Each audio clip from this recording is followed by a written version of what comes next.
तो मेरा नमस्कार। देखिए, मैं आप लोगों से एक बात बताऊं, यहाँ पे तो हम सभी के सभी डीओपीटी आए थे और सारे शिक्षक यहाँ पर आकर के हम शांतिपूर्ण तरीके से अपनी बात रखना चाहते थे डीओपीटी में, लेकिन वहाँ पर हमें हमारी बात नहीं रखने दी गई। और जैसे हम सारे के सारे लोग यहाँ पहुँचे, ठीक है, तो हम सारे के सारे लोग जैसे यहाँ पर पहुँचे हैं तो उसके बाद में बहुत बुरी तरीके से, मतलब शुरू में तो हम बहुत प्यार से बात रख रहे थे अपनी, लेकिन बहुत बुरी तरीके से दिल्ली पुलिस यहाँ पर आई और आकर के जो है सभी को बसों में भरना शुरू कर दिया। धक्के मारे। हमारे प्रशांत सर जो है एक बहुत जोर का उनको थप्पड़ मारा गाल पे, जिसके चलते उनका गाल जो है वो लाल हो गया। और शायद एक टीचर है जिनका हाथ भी टूटा है यहाँ पे, संजीव सर हैं यहाँ पे, और बाकी सभी शिक्षक हैं, सबको अलग अलग बसों में भरा गया है। ठीक है, कुछ टीचर्स एक बस में हैं जिसमें विक्रमजीत सर भी हैं, बाकी लोग हैं। मैं एक बस में हूँ, यहाँ पे हमारे साथ भी और भी टीचर्स हैं जिन्हें आप देख सकते हैं, साहिल सर भी हैं यहाँ पे, और यहाँ पे एसके झा सर भी हैं, और ये सारे हमारे साथ में स्टूडेंट भी हैं। देखो, मेरा सवाल है ना सरकार से सिर्फ इतना सा है कि यार आप इस बात को समझो। आप या तो ये कह दो कि हम भर्ती नहीं निकालेंगे, ठीक है, तो एक बच्चा होप छोड़ देगा, नहीं करेगा तैयारी हो। लेकिन आप जब ये आश्वासन उसको देते हैं कि देखो हम तुम्हें सरकारी नौकरी देंगे वहाँ पे, तभी तो वो तैयारी करता है, तभी तो हम तैयारी कराते हैं। हमें क्या जरूरत है अपनी कमर तोड़ने की? हमें क्या जरूरत है बच्चे को अपनी कमर तोड़ने की? यार वो इतनी मेहनत क्यों कर रहा है? क्योंकि उसको वो एक अधिकार मिला है और जिसके तहत वो तैयारी कर रहा है। आज इतना बुरा हो रहा है, इतना बुरा हो रहा है बच्चों के साथ में। मतलब पहली बात तो एडमिट कार्ड नहीं आ रहा है बच्चा सेंटर पे पेपर देने जा रहा है तो पेपर रद्द हो जा रहा है, नकलें हो रही हैं, कहीं पर कोई ट्रांसपेरेंसी नहीं है। कोई बात नहीं है, कहीं पर कोई ट्रांसपेरेंसी नहीं है। अब ऐसे कैसे रहेगा आदमी? आप ये बताइए। हमारे ऊपर तुम 100 केस कर लो, फर्क नहीं पड़ता, हम उतना लड़ लेंगे, वकील रख लेंगे, हम परेशान हो जाएंगे। बच्चों के साथ में तो अन्याय ना हो ना, कम से कम आप उससे तो आश्वासन दो। एडिक्विटी जैसा घटिया एक वेंडर है, उसको सरकार सपोर्ट कर रही है, किस भी आप पे सपोर्ट कर रही है। रेलवे में आप कैलेंडर दे देते हैं और उसके बाद में आप पेपर तक नहीं कंडक्ट कराते, वहाँ पता तक नहीं चलता क्या है। महीनों तक, सालों तक जो है कोर्ट में केस लड़ा होता है। इस तरीके से हमारा देश आगे बढ़ेगा?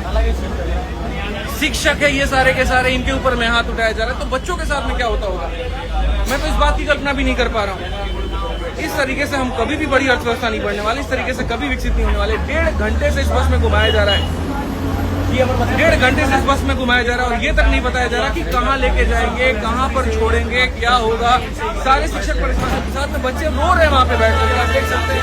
सारे टीचर्स हैं यहाँ पे, नहीं करा सकते, दम नहीं है तुम्हारे अंदर में तो बंद कर दो, बंद कर दो, बात खत्म यहाँ पे कि हाँ भाई हम सरकारी भर्ती निकालेंगे नहीं। ये तानाशाह सरकार ऐसे काम कर रही है ना, इसका खत्म होना बहुत जरूरी है। एक तानाशाही कर रहे हैं टीचर्स पर, पूरा तानाशाही है। अरे सर, चाइना की तरह तानाशाही करके देश को विकसित भी कर दे तो दुख नहीं होगा। ये तानाशाही करके अपने आप को बड़ा करे और यहाँ पर जो है बच्चों को छोटा करे तो ये संभव नहीं है। आप इस बात को समझिए। आज मैं सभी देश के युवाओं से एक ही बात कहना चाहता हूँ यहाँ पर कि तुम जागो, तुम्हारा जमीर जागे। जब तुम यहाँ पढ़ते हो पॉलिटी तो वहाँ पर सिर्फ उसको याद करने के लिए मत पढ़ो, सिलेबस के लिए मत पढ़ो, उसको अपने दिल में उतारो। और सरकार से बस इतनी बात होगा ना कि आप जो कह रहे थे वहाँ पर कि सांसद में जो है बातें चल रही हैं या एक तरीके से भी सदन है वहाँ पे, तो हम आप लोगों को नहीं एंट्री करा सकते, हम बात नहीं करा सकते। हमने चुन करके उनको भेजा है, कोई सांसद है, कोई एमएलए है, कोई एमपी, हमने उनको चुन करके भेजा है, सिर्फ हमारी बात को रखने के लिए भेजा है। ये पुलिस हमारी सेवा करने के लिए, हमारे हाथ पैर तोड़ने के लिए नहीं है। दिल बहुत दुखी होता है। और किस तरीके से हम कहें कि हम इस भारत देश में रहते हैं, पानी पीने के लिए पानी नहीं दे रहे हैं ये लोग, और टीचर्स के साथ में ऐसा कर रहे हैं, तो आप ये बताओ बच्चों के साथ में क्या होता होगा? दिल से बता रहा हूँ, मुझे बहुत दुखी है। लेकिन ये आंदोलन खत्म नहीं होगा बच्चों। ये जो अन्याय आप लोग के साथ में हो रहा है, इसका हम लोग मिलकर के सारे शिक्षक लड़ाई लड़ेंगे और अब तो मामला बहुत बढ़ेगा। पूरे देश को बस एक कितना कहना चाह रहा हूँ, यूनाइटेड रहो। हाथ टूट गया सर, संजीव सर का एक हाथ टूट गया, प्रशांत सर के गाल पे बहुत जोर की थप्पड़ मारी है, अमन सर के पैर में लाठी दी गई है, लाठी एक टीचर है वहाँ पे उनका पैंट फाड़ दिया गया है। पर सब ठीक है, हमारे साथ कुछ भी कर लें, बट हमारा मुद्दा क्या था? जो बच्चों के साथ में और उसको खत्म किया जाए। सिंपल सी एक रिक्वेस्ट है, एग्जाम फेयर करो, इतनी तो डिमांड है। और नहीं कर सकते तो दूसरा ऑप्शन कितना प्यारा ऑप्शन है, बंद कर दो, बंद कर दो, बंद कर दो, बंद एक नोटिस डाल दो, आज से संस्थान बंद होता है, सरकारी नौकरियां खत्म होती है, बच्चा भी अपना कुछ और देखेगा, हम भी कुछ और देखेंगे, काम ही खत्म। जो ये अरेस्ट करने वाले लोग हैं, उनको ये समझ में नहीं आता है कि इनको भी पढ़ा करके हमने डिपार्टमेंट में भेजा। टीचर पढ़ाना छोड़ देना सर, देश बंद हो जाएगा।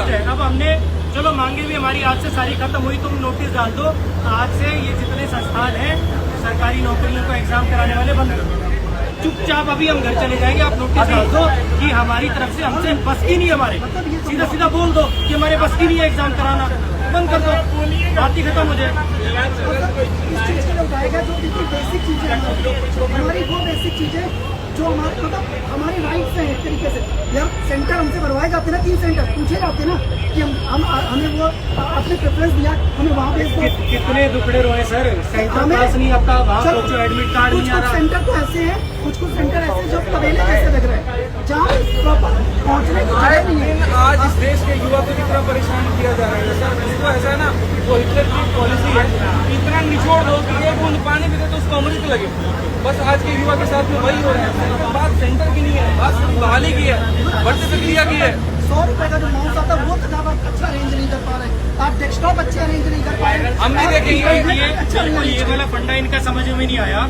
लड़कियों के लिए फॉर्म फ्री करना है, औरों के लिए फॉर्म फ्री करना है। तुम 3 किलोमीटर जब उसका दूर दे दिया सेंटर, वो 3000 रुपए लगा के पहुंचा, फिर वो फॉर्म फ्री का मतलब क्या हुआ? तुम इससे बढ़िया 500 रुपए का फॉर्म ले लेते, पास में दे देते, ढंग की उसको फैसिलिटी तो दे देते। पहले फॉर्म का अभी पैसा, हम लोग कहाँ जा रहे हैं, कहाँ पर सही लेके जा रहे हैं, कराने का अरेस्ट किया है, डिटेन किया है, क्या धारा लगाएंगे हमें कुछ नहीं पता है और जानना भी नहीं है भाई। शाम तक छोड़े, सुबह तक छोड़े, कल शाम तक छोड़े, लेकिन छोड़ेंगे तो फिर से आवाज वही होगी। सरफरोशी की तमन्ना अब हमारे दिल में है, देखना है जोर कितना बाजुए का दिल में। सीधा सा है मेरे भाई हिसाब किताब यहाँ पर कि अगर अन्याय हो रहा है तो उसके खिलाफ आवाज उठेगा और पूरे देश में अब आवाज गूंजेगा, सिर्फ दिल्ली से नहीं, पूरे भारत के हर राज्य में। हर शिक्षक से मेरा आह्वान है, आप जहाँ पर भी आप वहाँ मोर्चा खोलिए। हर बच्चों से आह्वान है कि जहाँ पर भी हम मोर्चा खोलिए, सरकार को बताइए कि वो गलत कर रही है।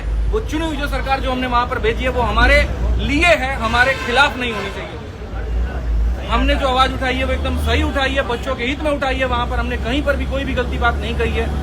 तो हमें अरेस्ट करने से मामला शांत नहीं होने वाला है, डिटेन करने से मामला शांत नहीं होने वाला है। सही करना है तो जो गलतियां हो रही हैं उसको सुधार करिए ताकि बच्चों का भला हो पाए। जय हिंद, जय भारत।